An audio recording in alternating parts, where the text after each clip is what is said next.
حاجي په دې قبر باندې د آیت کرسي لیکلې ده او په دې باندې د الله نومونه اسماء الحسنا دا لیکلې ده. په دې باندې سپي راځي میتیازې کوي، شوګان راځي په میتیازې کوي.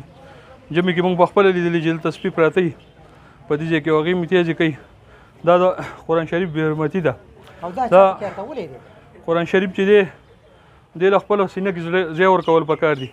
قرآن شریف سره مینه دا ده چې هغې په حفظیات کې ترجمه وکړي او په هغې باندې عمل وکړي او عمل پرې وکړي. دا د عمل ځای دی. دلته چې دی خپل عمل به وړي چې قرآن شریف سره په زندګۍ کې په ژوند باندې مینه کړي نو هغه به ستا په آخرت کې او په قبر کې به کارېږي. په قبر باندې لیکل چې کوم دي هغه قبر نه وروسته د زندګۍ نه د مرګ نه پس هېڅ فایده تعالی نه درکوي، ځکه چې په قبر باندې لیکل وکړي هغه الټه ستا دپاره عذاب جوړېږي. سپي او پیشوګان راځي په هغې باندې میتیازې کوي. نو داسې عمل کول پکار دي په زندګۍ کې چې هغه د مرګ نه پس ستا په کار راشي. مرګ نه پس به د هغه عمل په کار راځي چې قرآن شریف سره په زندګۍ کې مینه کړي. او په قبر لیکل چې دي دا د قرآن شریف بې حرمتي ده او دا د الټه عذاب دی. نو دوستانو تاسو داسې کار وکئ چې د دې نه ځان وساتئ او په قبرونو باندې لیکل مه کوئ. دې باندې الټه تاسو ګناهګارېږئ. حلیمانو نه تپوس وکئ، مفتیانو نه تپوس وکئ چې دا لیکل او دا پاخه قبرونه جوړول دا څنګه دي. دا پاخه قبرونه چې دي دا په شریعت کې منې دي او په دې باندې انشاءالله عمل وکئ. الله دې مالم پرې عمل کولو توفیق راکړي او تاسو له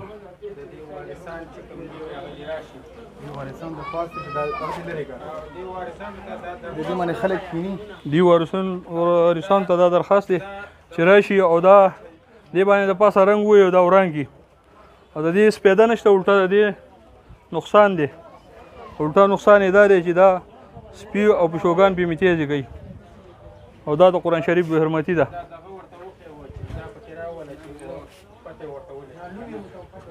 صرف دا قبرونه نه دي، په دې هدیره کې نور هم ډېر قبرونه دي.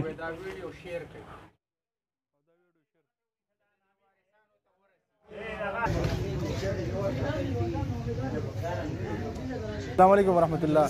ملګرو لکه څنګه چې موږ د امیر صاحب خبرې وکړې که نه په دې باندې سپي کښېني، پیشوګان پکې کښېني. دلته زموږ ملګري ناست وو، وختي پته ورته نه وه. نو لاندې قرآني ایتونه دي، الله نومونه پکې دي. نو دې قبرونو کې چې کوم اقربا دي دې قبرونو والا چې کوم خپلوان دي، بچي دي، رونه دي، هغې ته زموږ دا خواست دی چې را دې شي ملګري په دې باندې چې کوم د سپرې خالي واچوي، توره سپرې. نو دا الله نومونه چې کوم دي، دا آیت کرسي چې کوم دا قرآني ایتونه چې کوم دي، نو دا میټاو کړي انشاءالله په دې به الله اجر ورکړي.